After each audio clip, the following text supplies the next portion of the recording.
السلام عليكم ورحمة الله وبركاته، حبايبنا واخواتنا الناس المتابعين والمشاهدين على قناة حسام لصيانة التكاتك والموتوسيكلات، صيني وياباني وهندي. معاكم النهاردة في معلومة جديدة وسبب خطير جدا في إتلاف كتير من العمرات اللي احنا بنعمرها.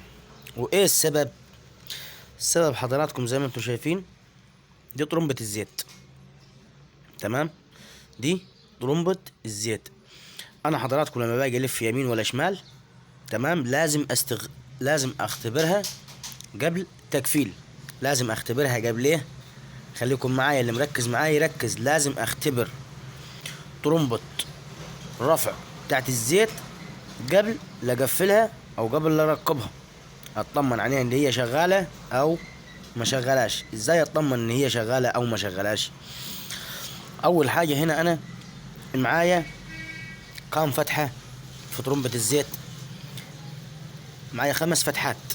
5 فتحات، ادي 1 2 3 4 5. طبعا في 3 اللي هم بتوع المسمار، او في 3 بتوع المسامير الصليبة اللي هم بيربطوا، بتوعها اللي بيربطوا في الجسم. تمام، ومعانا خرمين، واحد على اليمين وواحد على الشمال. دول واحد بتاع السحب او الشفط، واحد اللي هو بيطرد او بيرفع الزيت على الموتور فوق. تمام، وعلى الاسطوانات. يعني هو اساسي، هو اللي بيرفع الزيت بقى للكرنك والاسطوانات وللدنيا كلها، ايه الناحيه اللي هي بترفع. تمام، اول حاجه احنا معانا اتجاه بتركب عليه الطرمبه. اتجاه بتركب عليه الطرمبه. طبعا المسامير اللي هي بتربط معانا الجسم او بتربط معانا الطرمبه اللي بتثبتها، ادي مسمار اللي هو فيه الفوله. تمام، وادي المسمار الثاني وادي المسمار الثالث. تمام، دول ال3 مسامير اللي بيثبتوا معانا الجسم او بيثبتوا معانا طرمبة الزيت نفسها في الوش بتاعها. تمام، عندنا هنا في الفتحتين دول واحدة شفط وواحدة ضغط. واحدة شفط وواحدة ضغط، او واحدة شفط وواحدة رفع. تمام، انا ازاي بقى اطمن او اتاكد ان طرمبة الزيت دي بتشفط وبتضغط مظبوطة تمام التمام؟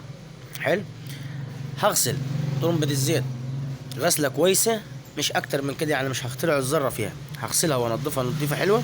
وبعد كده اجيب زيت نظيف. زيت نظيف، مش اجرب بزيت وسخ. اجيب زيت نظيف حضراتكم زي كده، وابدا الف يمين وشمال. ابدا الف يمين وشمال. لو لقيت الزيت بيطلع وبينزل معاك بالشكل ده، تمام، يبقى كده طرمبتك شغالة 10/10. يبقى كده طرمبة الزيت بتاعتك شغالة 10/10. تمام، وهتقفل عمرتك، هتبقى مطمن ان الزيت رافع معاك.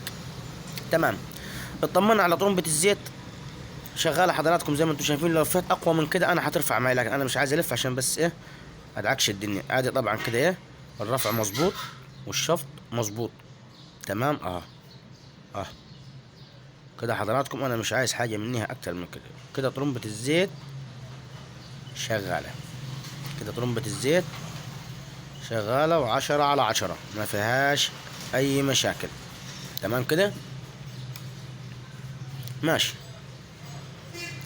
قفلنا طرمبة الزيت وقفلنا الشميز، وعايزين ندور العمرة بتاعتنا، نطمن على الزيت رافع او واصل ازاي. احنا كده اطمنا على اول معلومة او اول جزء في رفع الزيت. تمام، لان رفع الزيت ليه كذا عيب معايا، ممكن ما يرفعش. لو الفلتر بتاع الزيت مسدود او مكتوم مش هترفع معايا زيت.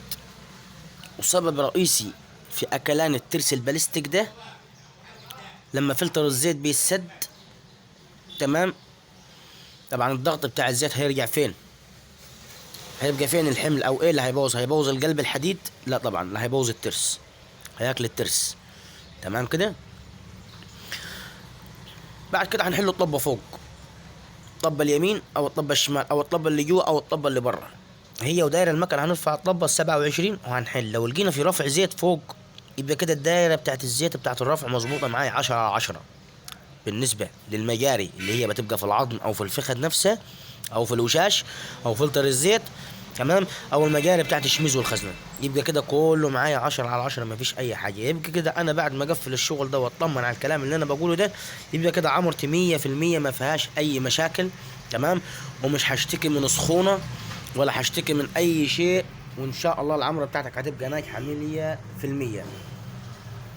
وشكرا والسلام عليكم ورحمة الله وبركاته. يا ريت لو عجبكم الفيديو يا ريت تدعمونا بالاشتراك او لايك او اعجاب وفعل زر الجرس ليصلكم ان شاء الله كل جديد في عالم الميكانيكا والكهرباء تكاتك والموتوسيكلات.